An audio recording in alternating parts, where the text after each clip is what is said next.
but we just record the lecture, not the discussion. Welcome to everyone. I'm glad to see you all here, and a very warm welcome to Professor Fabian Heubel. Thank you so much for accepting the invitation to present some of your research here in this SIP lecture series. I'm very grateful you do this. I just very briefly, I suppose that most of you actually know Fabian Heubel, but let me briefly introduce him to you. Fabian Heubel is a research fellow at the Institute of Chinese Literature and Philosophy at the Academia Sinica in Taipei in Taiwan. Before taking this position, he has been a professor at the Institute for Philosophy at National Sun Yat-sen University in Taiwan and adjunct professor at the Tainan National University of the Arts. He has also taught several Chinese universities, as well as the Goethe University in Frankfurt am Main and Free University in Berlin, where he currently is a visiting professor at the Institute for Philosophy. And his research interests are particularly in, well, what he's going to talk about today as well, transcultural philosophy, and then in all different traditions of East Asian thought, contemporary Confucianism, Zhangzi, Chinese philosophy. I recommend to read his Introduction to Chinese Philosophy, amongst other books he's written. Comparative philosophy, critical theory, Frankfurt School of Philosophy, Taiwan studies, and he has more distinct. Oh, please mute yourself. So, okay. On François Julian, Michel Foucault, Jean-Luc Nancy, Heidegger, and Hölderlin. Today, your talk is entitled Being Between Comparative and Transcultural Philosophy. Thank you very much for being with us, and the floor is yours, Fabian. Thank you, Mr. Weidmann, for this invitation. Today, I'm going to talk about being between comparative and transcultural philosophy. This English text actually is a part of the book you just mentioned, What is Chinese Philosophy? Critical Perspectives, published in German in 2021. It is not a direct translation, it is rather a revised version and enlarged somehow version of parts of chapter 1 in this book.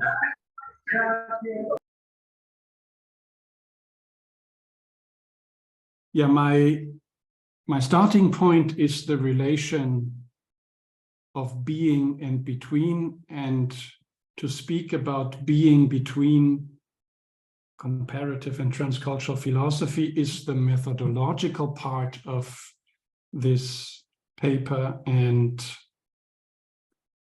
being and between, the relation between being and between, is the philosophical discussion I try to engage in, and it is basically a philosophical discussion of François Julien's and Martin Heidegger's approach to these two philosophical concepts, that is being and between. So my starting point is that I argue that comparative and transcultural philosophy are interdependent, and that the comparative approach persists as long as we distinguish identities and make differences. So the comparative approach is fixed on identities, more or less presumes fixed identities, while, as I understand it, transcultural philosophy transforms these identities and thereby creates new ones.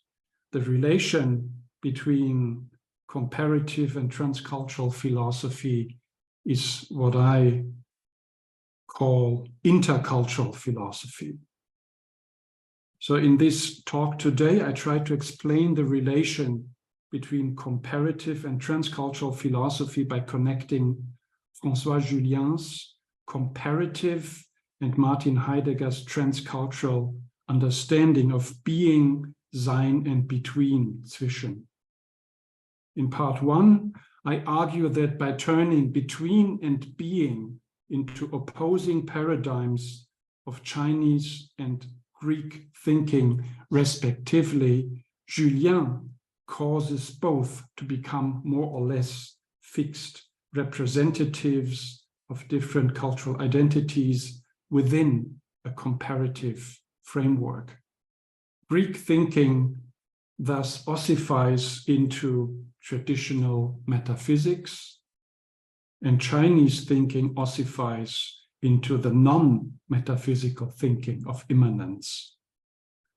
Part two argues that Heidegger takes a decisively different direction than Julien. He explores, as I would like to discuss, the between in being, and even makes an attempt to think of being as between.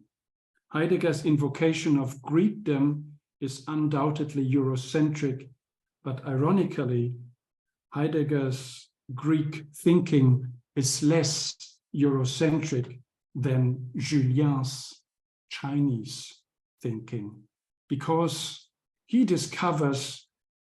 Heidegger discovers the Chinese between in the midst of Greek being. Part three touches upon the task of speaking about European philosophy in Chinese terms. While modern Chinese philosophers frequently speak about Chinese philosophy in European terms, Heidegger's work points to a possibility of speaking about European philosophy in Chinese terms.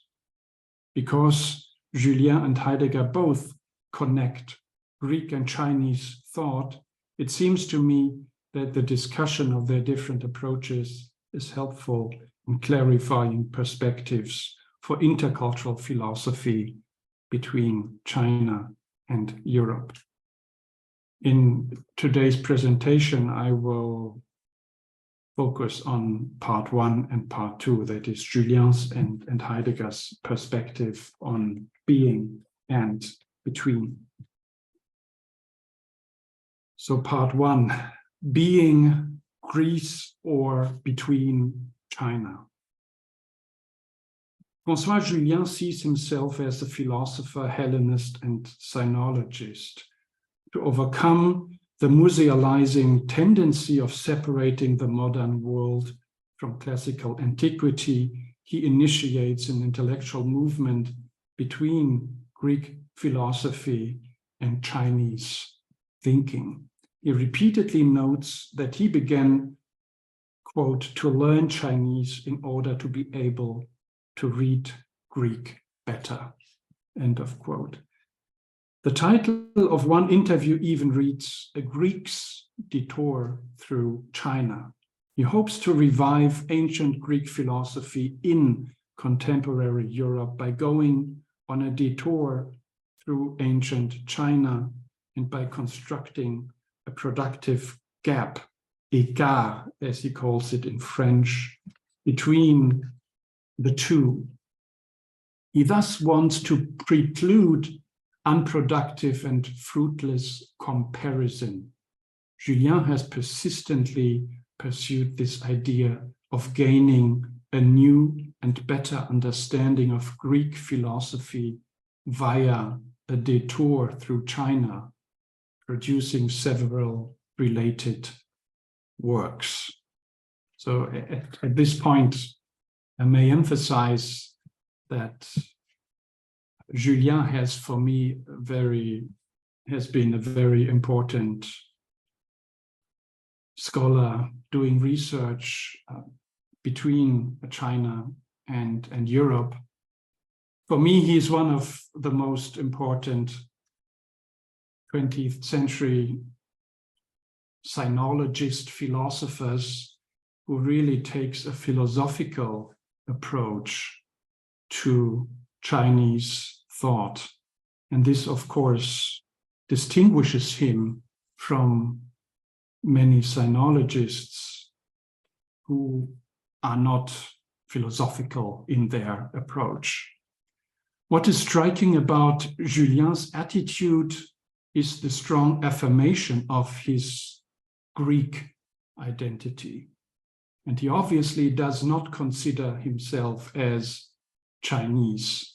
The gap between China and Europe, which Julien introduces as an intercultural strategy is something he emphasizes very much, amounts to confirming and renewing the constitutive meaning of Plato and Aristotle for us, even though what this us denotes remains an open question.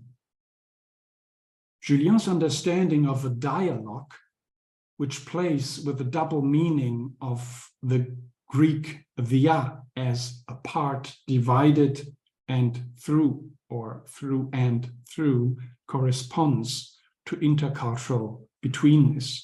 The emphasis is, however, on the first aspect. For the conversation between cultures to become possible, two cultures must first split in two, thereby creating a gap, écart, between them, so that the interpreter can then move freely between the two sides. I take this to be a one-sided understanding either of the Greek dia or of the Chinese between, tian, which Julien employs to redefine the concept of interculturality. So linking inter and between, tian. Instead, I propose taking the comparative and the transcultural combined as constitutive for the intercultural. Their relation can be conceived of as that between the river banks and the one flowing body of water that together constitute a river. The image of the door that opens and closes, or of the way, are also applicable. The intercultural can be understood as paradoxical between inter, that entails the comparative split in two, and the transcultural creation of oneness. The river is, so to say, neither dualistic nor monistic, or both dualistic and monistic. The philosophical significance of Julien's discourse on betweenness becomes more evident if one considers its relationship to European philosophy, especially to the discourse on being or ontology. Julien writes, quote, "For one sees why European philosophy has not concerned itself with the between, l'entre. The between is that which necessarily or fatefully escapes the question of being, from which philosophy has articulated itself since the Greeks, because the between escapes the destiny that constitutes being and the question of one's own and property. The between is thus beyond the reach of the discourse on being, that is ontology." And he continues, I say the between is that which, but strictly speaking, the between is not that which, substantial, substantive, and already ontological.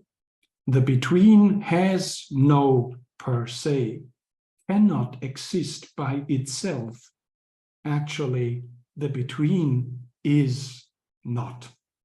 At least it is without qualities, so how can we talk about it? End of quote. The relation between Greek being and Chinese between is thus understood as a defining question of intercultural philosophy. And Julien answers this question by unfolding a comparative framework that systematically splits and contrasts being and between. According to Julien, between is that which necessarily, even fatefully, escapes the question of being.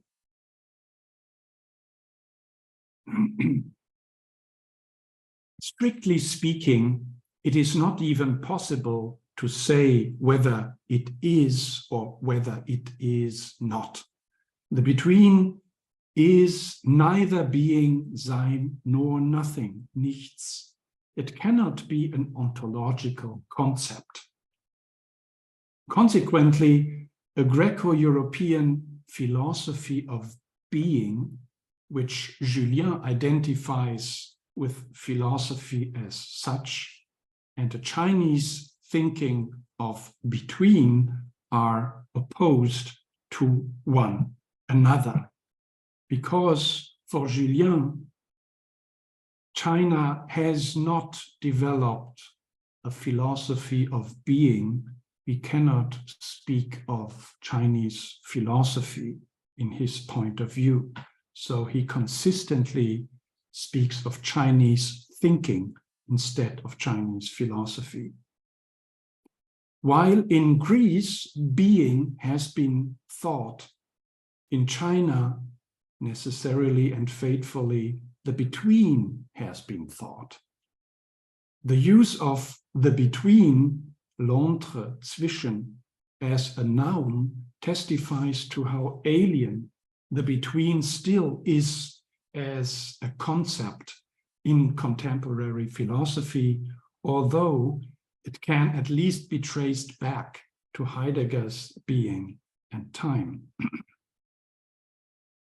Julien argues that the thinking of the being, of the between, was developed in China through the awareness of breathing, which found expression in a complex, as he calls it, doctrine of breath energy.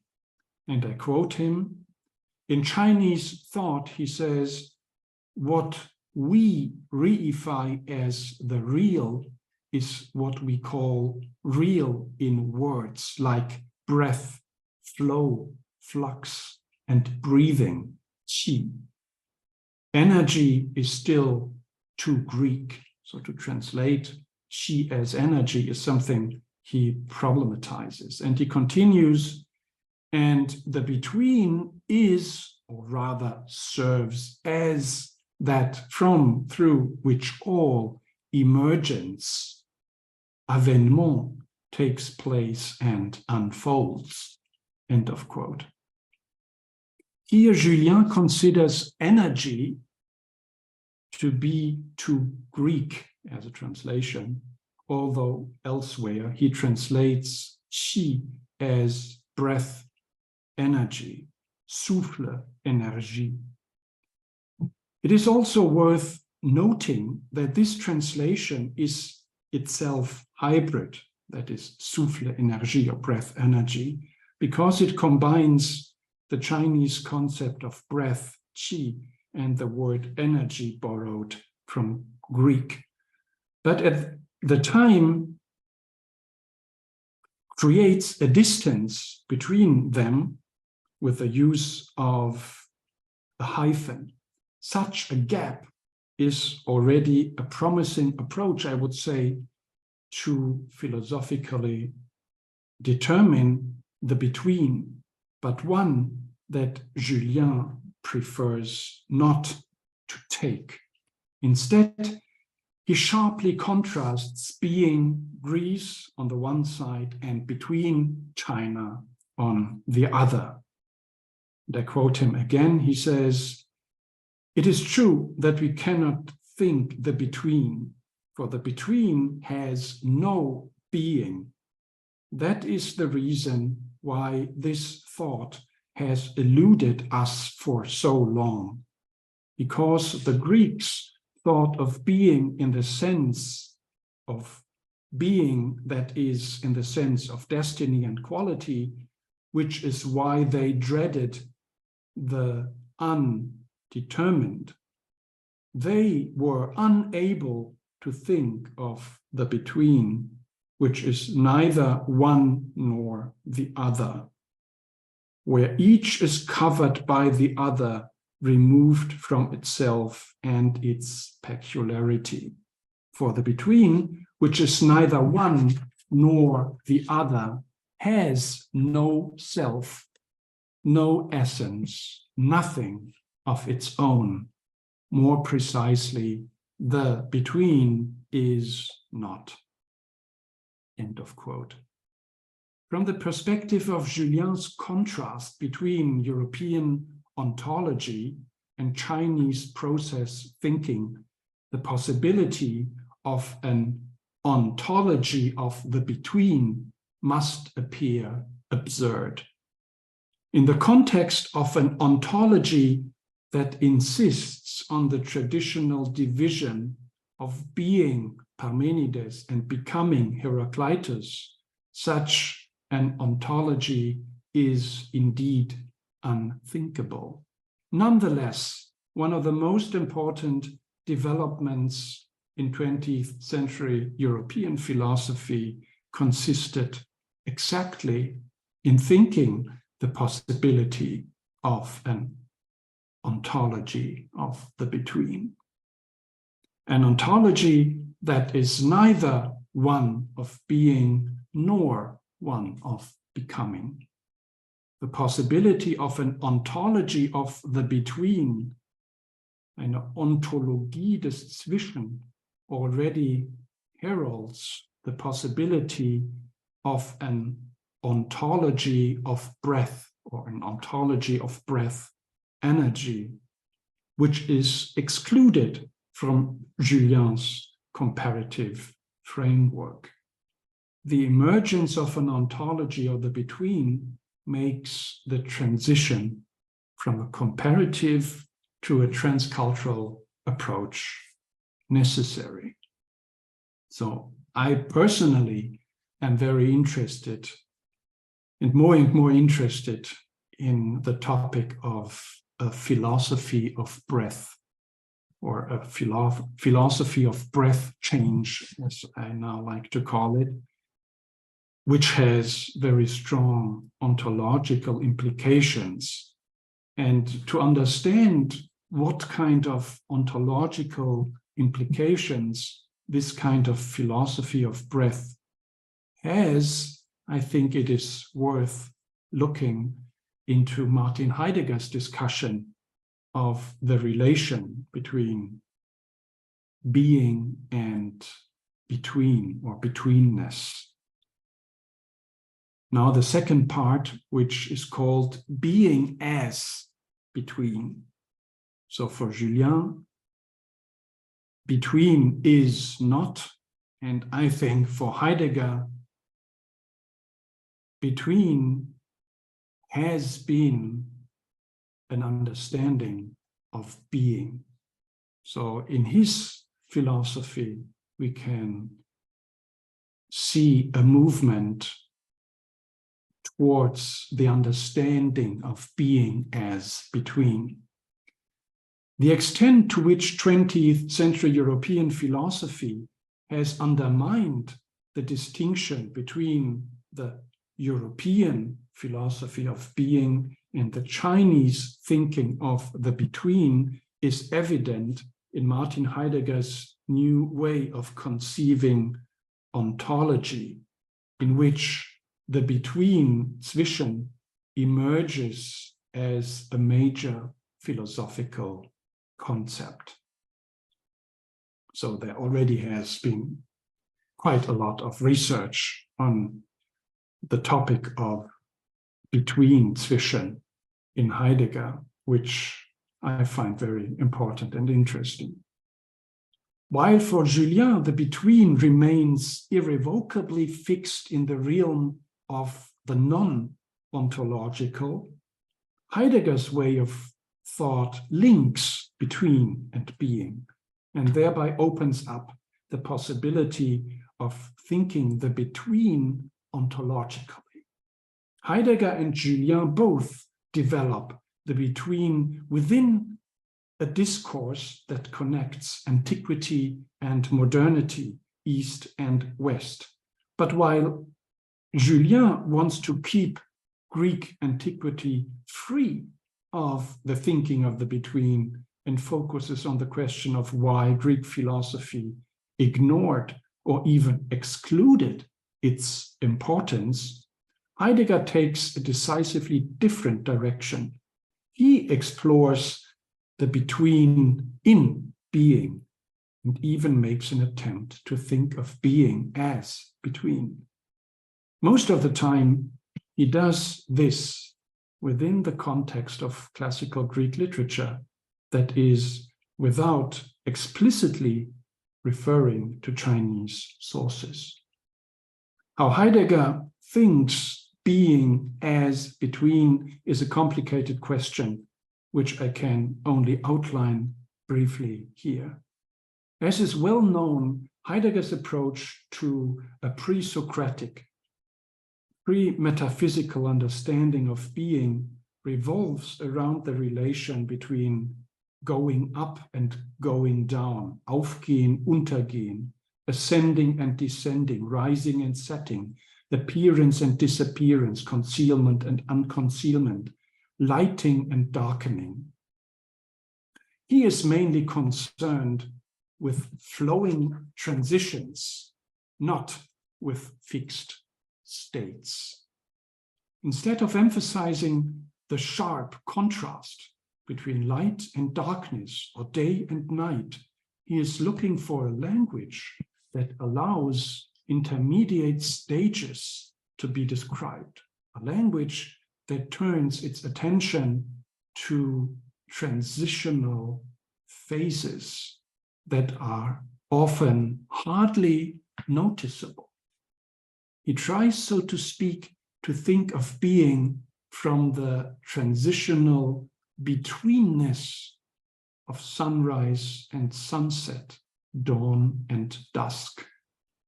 Nature lives in those transitions, breathes and changes as something that rises and comes to light. In his interpretations of a few selected pre-Socratic fragments, Heidegger sets himself the task of thinking being by the way of nature, understood in this way. In a 1936 lecture entitled Europe and German Philosophy, he already offers an outline of motifs which were then elaborated in detail and developed further in his major lectures on Heraclitus, Parmenides, and Anaximander during the 1940s. Quote Heidegger, "The Greek basic word for being is physis, physis. We usually translate it as nature, and that is why the first Greek thinkers are still called natural philosophers today. This is all a misconception." End of quote. Heidegger emphasizes how, quote, for the Greeks, being and truth, physis and aletheia, are one, end of quote, insofar as both carry within them the relationship of ascending into appearing and descending by stepping back into concealment. In the 1942 lectures on Hölderlin's hymn Der Ist-er, Heidegger also called this the counterturning of being itself, die Gegenwändigkeit des Seins selbst. The word that in the context of classical Chinese philosophy comes closest to this understanding of physis is qi, the natural, so-called natural breath or breath energy. Regardless of whether this way of thinking has been inspired or even influenced by Taoist thought, it reveals the transcultural potential of Heidegger's work. Heidegger's studies of pre-Socratic thinkers from the 1940s show that deontologizing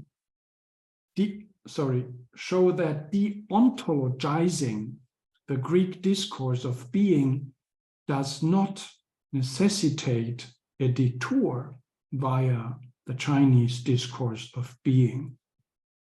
While Julien's justification for this philosophical detour through Chinese thought and culture is exactly that it opens up this kind of deontologization as a possibility of thinking, Heidegger unfolds the between within the Greek discourse on being. He achieves this by introducing a cut between pre-Socratic and post-Socratic thinking, and by distinguishing between the pre-Socratic counter-turning of being itself and the metaphysics from Plato to Nietzsche, as he calls it.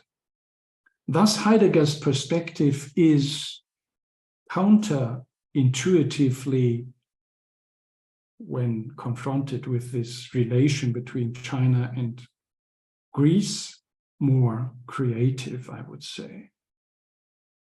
For Julien, Greek philosophy is precisely defined by a mode of traditional metaphysics, which Heidegger's reflection on the inception of Occidental thinking tried to overthrow. While Heidegger emphasizes the inner connectedness between pre-Socratic vital, essential thinking, wesentliches Denken, and the metaphysical philosophy that developed in the wake of Plato and Aristotle, Julien's hermeneutics of contrast excludes the possibility of transculturally rethinking an aspect of Heidegger's Greekdom that is profoundly paradoxical.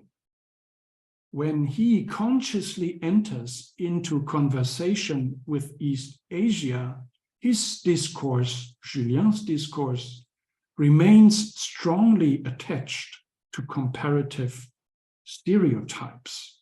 However, the more, Heidegger's discourse, when he openly speaks about East Asia, his discourse still strongly remains attached to comparative stereotypes. However, the more he tries to think the Greeks in Greek terms, the more Chinese his thinking becomes. This is the paradoxical moment. The more he tries to think the Greeks in Greek terms, the more Chinese, or the closer to aspects of Chinese thought his thinking becomes.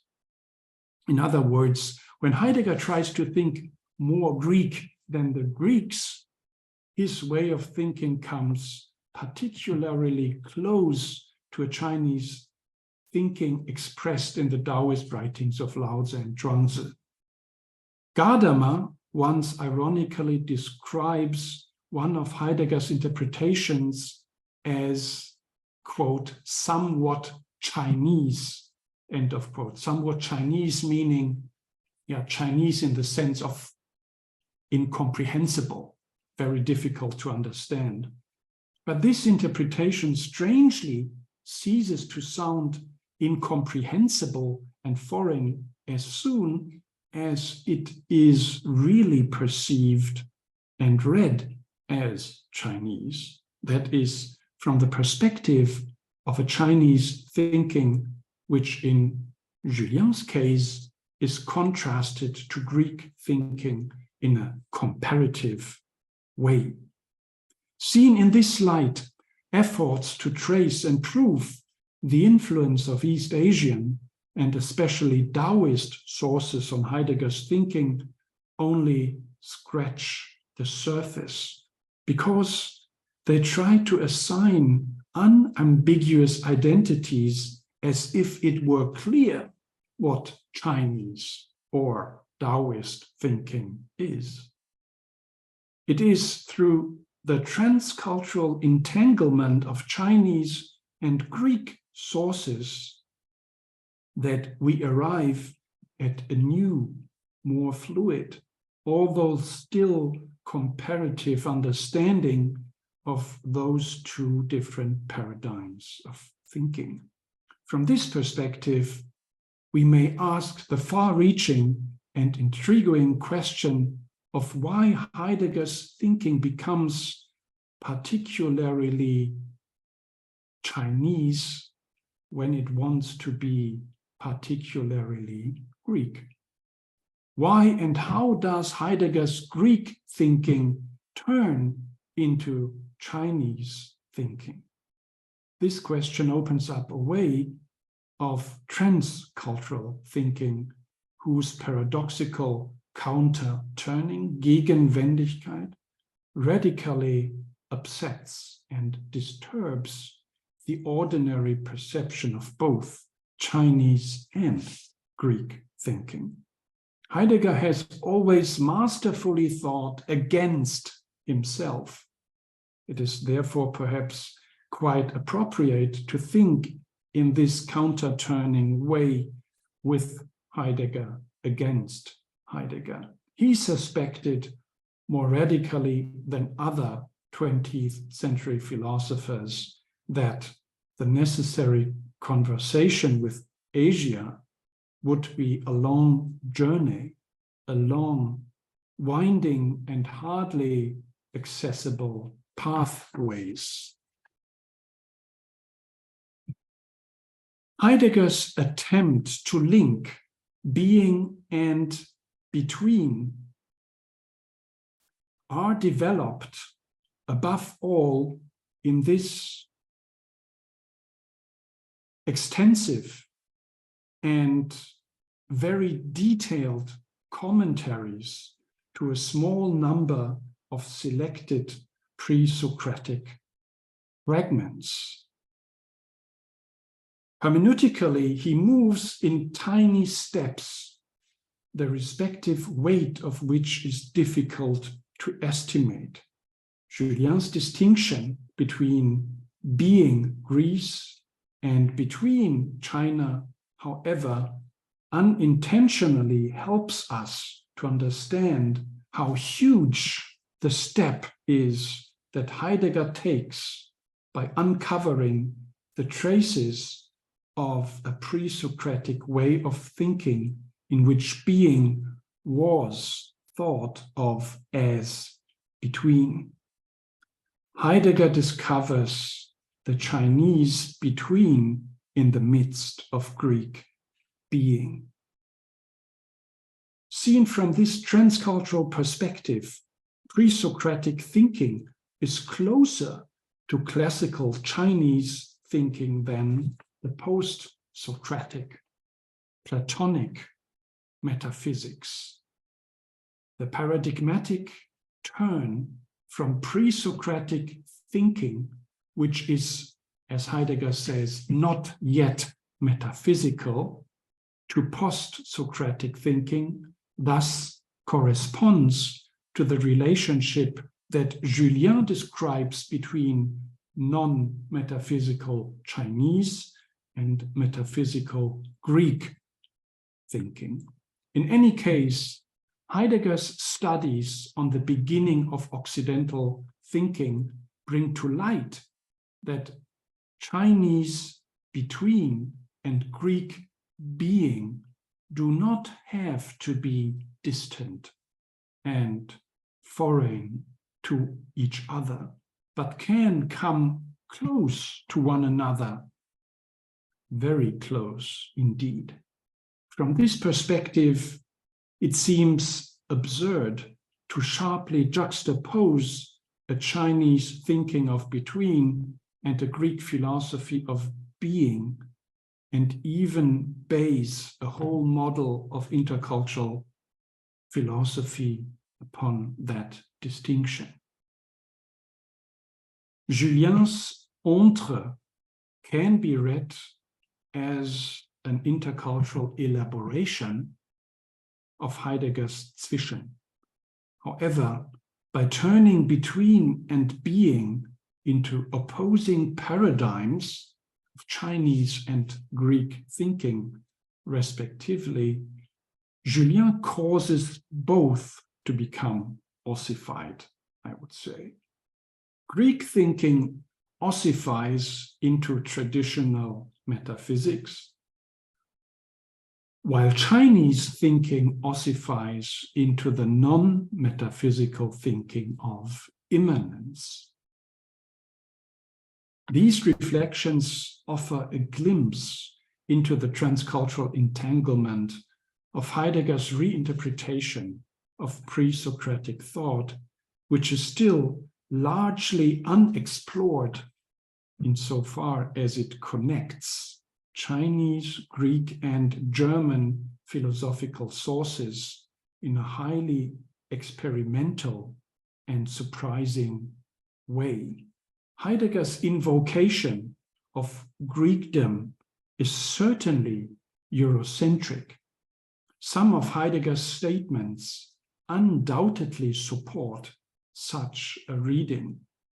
But ironically, Heidegger's Greece is much less Eurocentric than Julien's Greece, because Heidegger's Greek thinking appears to be more Chinese than what Julien calls Chinese thinking.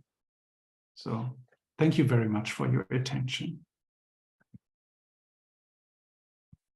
Thank you very much for this wonderful presentation and I think insightful full thoughts. That's great. Thanks a lot. We stop recording.